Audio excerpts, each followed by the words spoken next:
Hello everyone. आज से हम स्टार्ट करने वाले हैं सेल बायोलॉजी को, जहाँ पे हम लोग सेल के लेवल पे बायोलॉजी को पढ़ेंगे। ये क्लास 9 का टॉपिक है जिसको एनसीईआरटी में the fundamental unit of life के नाम से दे रखा है। तो लेक्चर शुरू करने से पहले आप इस वीडियो को लाइक कर दीजिए और चैनल को सब्सक्राइब कर दीजिए।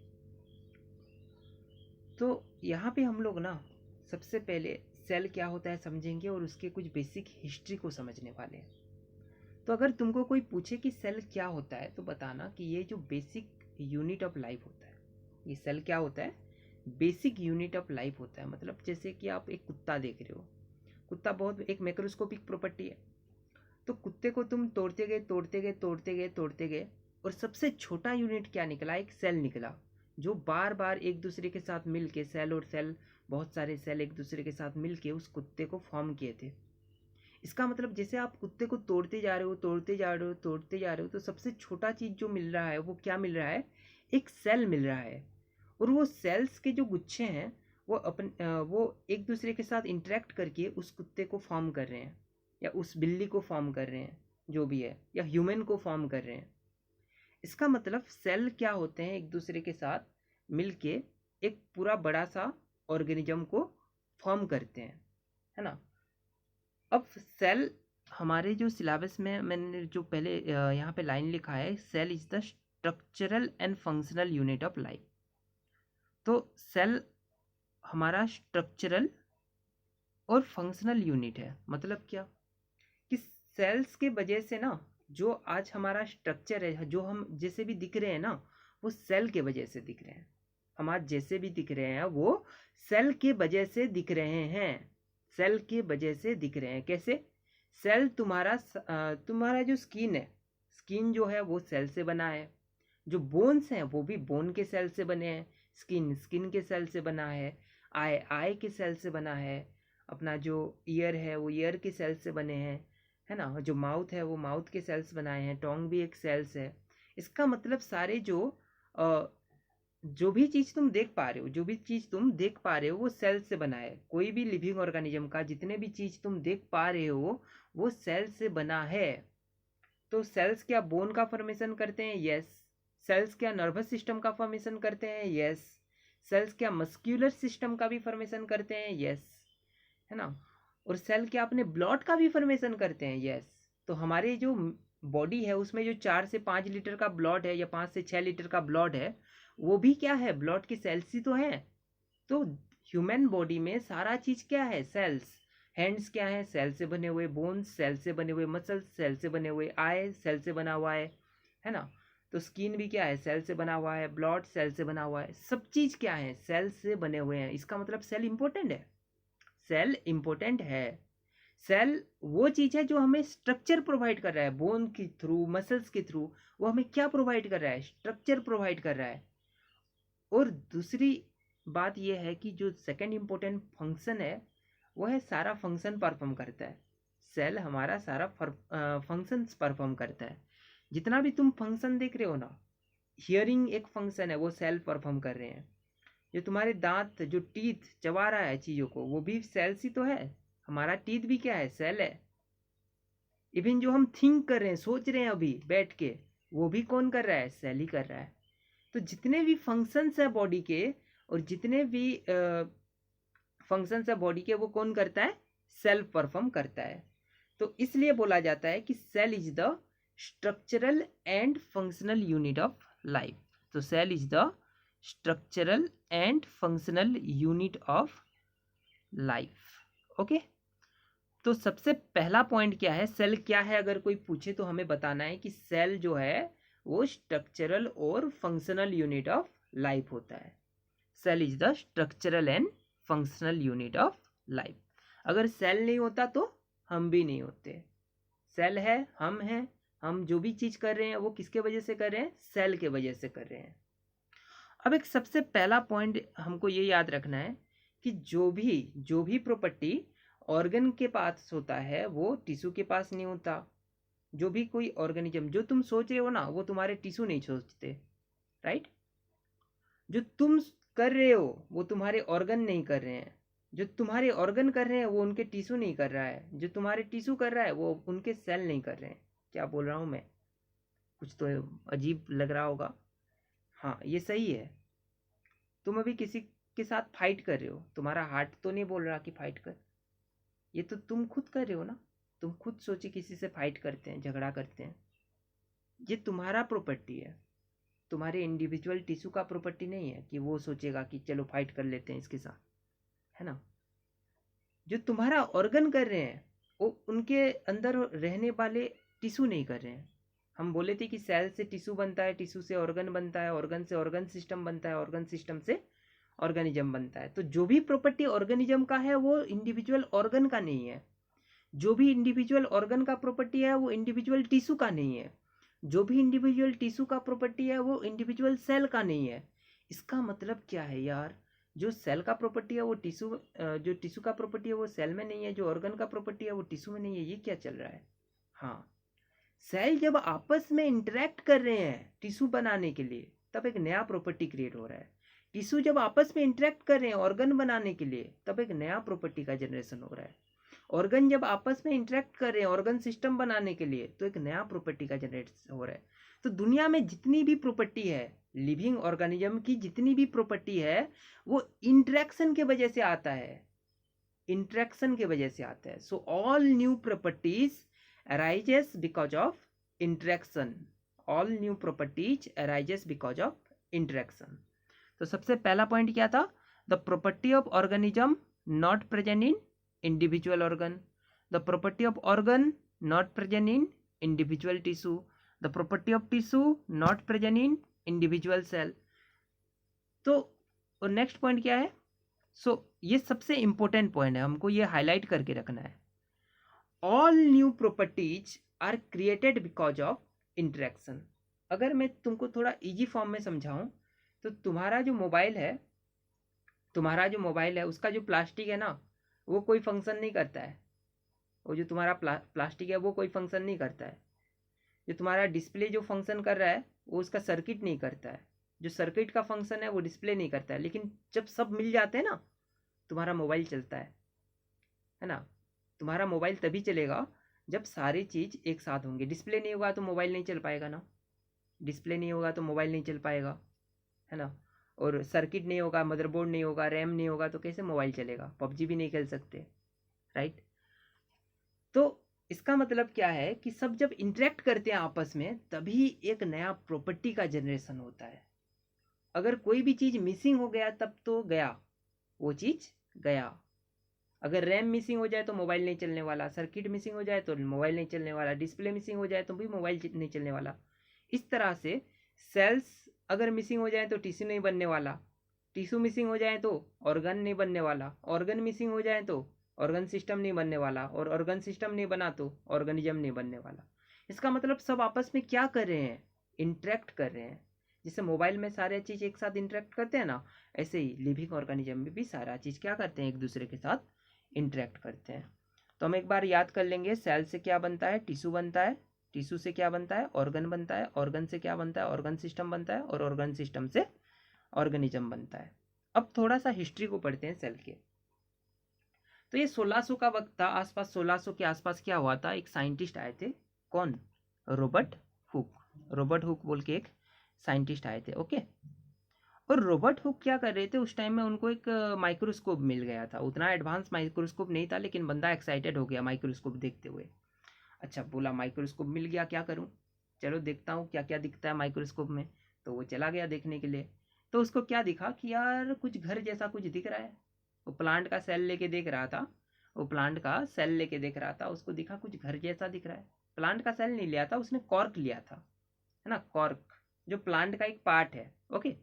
कॉर्क लिया था और कॉर्क को देख रहा था, इसे देख रहा था तो उसको घर जैसा कुछ कुछ दिख रहा था माइक्रोस्कोप में। तो उसने उसको पुकारा सेल्ला, CELLAE, सेल्ले, जो भी बोला उसने। तो सेल्ला बोल के पुकारा। अब सेल्ला का मतलब क्या होता है? सेल्ला का मतलब होता है छोटे छोटे रूम, छोटे छोटे कमरे।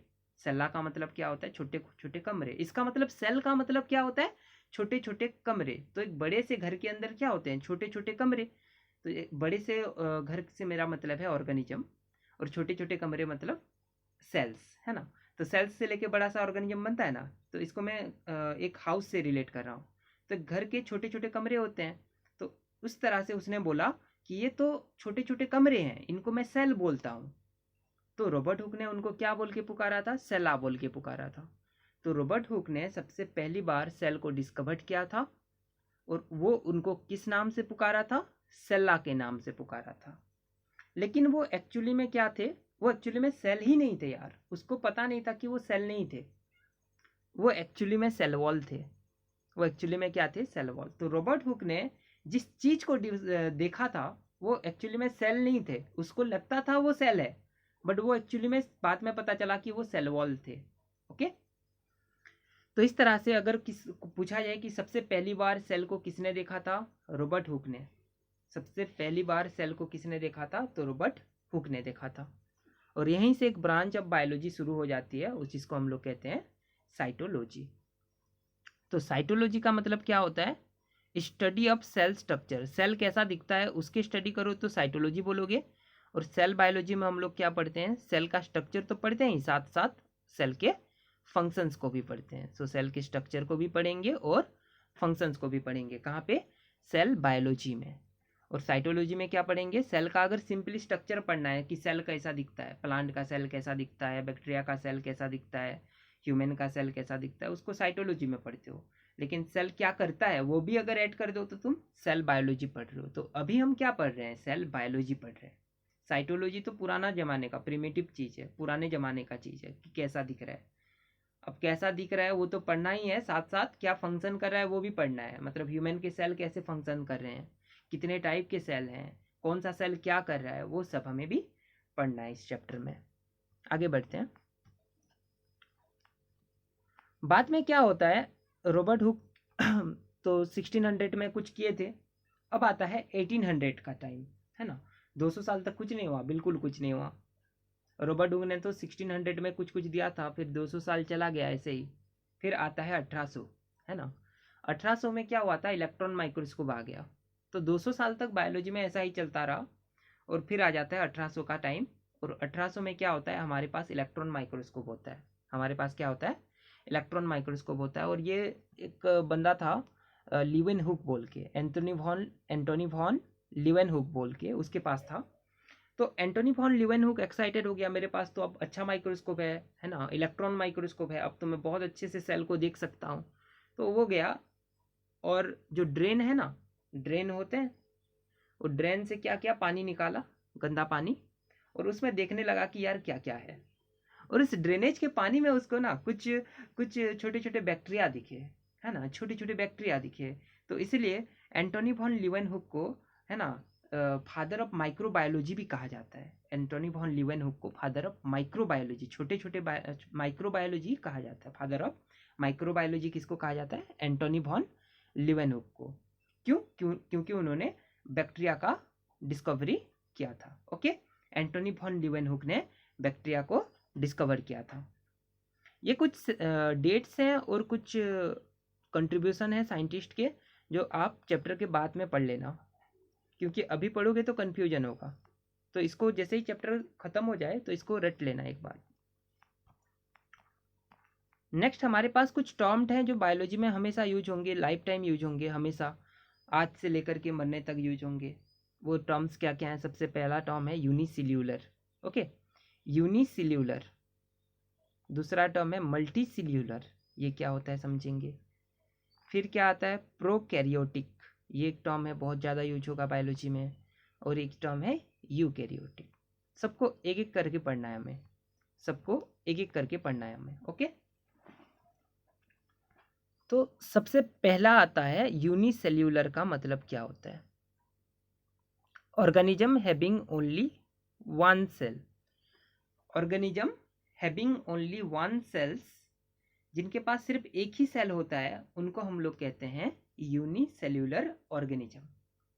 वो ऑर्गेनिजम्स जिनके पास सिर्फ एक सेल होता है और एक ही से वो खुश हैं, मतलब एक ही सेल उनका डाइजेशन भी करेगा, एब्जॉर्प्शन भी करेगा, एक्सक्रीशन भी करेगा, सब चीज करेगा, है ना, सब चीज सोचेगा भी वही एक सेल से, सब उनका सारा काम एक ही सेल से हो जाता है ना। तो एग्जाम्पल कुछ है? हाँ, प्रोटिस्टा, सारे प्रोटिस्टा यूनिसेल्यूलर होते हैं, यूनिसेल्यूलर होते हैं। बैक्टीरिया भी क्या होते हैं, यूनिसेल्यूलर होते हैं।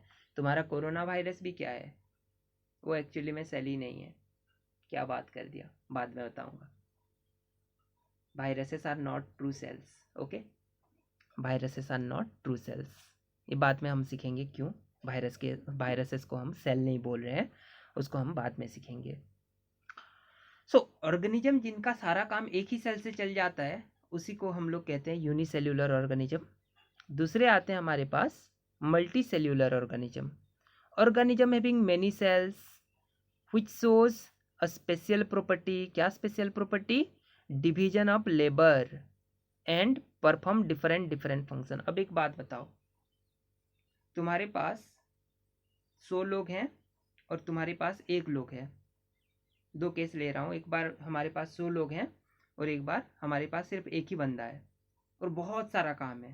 तो एक बंदा अकेले कर पाएगा क्या, उतना सारा काम नहीं कर पाएगा ना। 100 लोग होंगे तो क्या करेंगे, तू पाँच लोग गए, ये काम को तू कर ले, ये काम को तू कर ले, ऐसे करके क्या करेंगे हम, डिवीजन ऑफ लेबर करेंगे। तो दुनिया में सबसे पहले तो यूनिसेल्यूलर आए थे, बट धीरे धीरे करके मल्टी सेल्यूलर आए हैं। क्यों आए हैं तुमको पता चल गया होगा। एक बंदे से काम नहीं होता भाई साहब, बहुत सारे अगर एक साथ होंगे तो अच्छे से जल्दी से वो काम निपट जाएगा। इसलिए यूनिसेल्यूलर तो सबसे पहले आए थे और धीरे धीरे करके क्या आए थे, मल्टी सेल्यूलर। देखा गया कि यार एक ही सेल से सारा काम कर पाना मुश्किल था, तो धीरे धीरे करके मल्टी सेल्यूलर आए थे। तो जो बैक्टीरिया थे वो यूनिसेल्यूलर थे, आज भी हैं, रह रहे हैं, जिंदा अभी भी तो हैं, है ना, समय के साथ लुप्त नहीं हो गए, अभी भी जिंदा है बैक्टीरिया। तो वो जो बैक्टीरिया है इसलिए वो बैक्टीरिया को पुराने जीव बोला जाता है, पुराने जीव बोला जाता है ना बैक्टीरिया को, क्योंकि वो समय की शुरुआत से ही है। जब अर्थ फॉर्म हुआ था ना, जब अर्थ फॉर्म हुआ था तभी से हैं वो लोग, बैक्टीरिया लोग तभी से हैं और अभी तक भी हैं, राइट। लेकिन धीरे धीरे क्या हुआ कि देखा गया यार बैक्टीरिया अकेले कितना काम करेगा यार, एक ही सेल उसके पास। तो दुनिया ने क्या किया, नेचर ने क्या किया, बहुत सारे सेल प्रोवाइड किए, है ना, बहुत सारे सेल। और जो ह्यूमन है वो एक मल्टी सेल्यूलर है ना, बहुत सारे सेल हमारे पास। कुछ सेल हमारा डाइजेशन का काम करते हैं, कुछ सेल हमारा एक्सक्रीशन का काम करते हैं। अब ये जो वर्ड्स बोल रहा हूँ इसका मतलब धीरे धीरे तुमको समझ में आएगा। बायोलॉजी में थोड़ा डिफिकल्ट लगता है वर्ड्स, बट यूज करते करते सीख जाओगे। ये एक्सक्रीशन क्या होता है, डाइजेशन क्या होता है, धीरे धीरे यूज करते हुए सीख जाओगे। यूनिसेल्यूलर अभी तो पहली बार बोल रहे हो, धीरे धीरे करके तुम सीखते जाओगे। यूनिसेल्यूलर का मतलब इतना समझना कि एक ही सेल सारा फंक्शंस कर रहा है। और मल्टी सेल्यूलर में क्या होता है, कुछ झुंड एक फंक्शन किए, फिर कुछ और झुंड और एक फंक्शन किए, मतलब 10-15 का एक ग्रुप एक फंक्शन कर रहा है, फिर 10-15 का एक और ग्रुप और एक फंक्शन कर रहा है। इस तरह से वहाँ पे डिवीजन ऑफ लेबर है। तो क्या यूनिसेल्यूलर में डिवीजन ऑफ लेबर होता है, नहीं। लेकिन क्या मल्टी सेल्यूलर में डिवीजन ऑफ लेबर होता है, हाँ। तो अगर कोई ऑर्गेनिज्म मल्टी सेल्यूलर है तो फायदा है कि यूनिसेल्यूलर है तो फायदा है, मल्टी सेल्यूलर है तो फायदा है ना। मल्टी सेल्यूलर है तो उसके पास बहुत सारे सेल्स होंगे और बहुत सारे सेल्स क्या कर सकते हैं, फंक्शंस को बहुत अच्छे से फिनिश कर सकते हैं।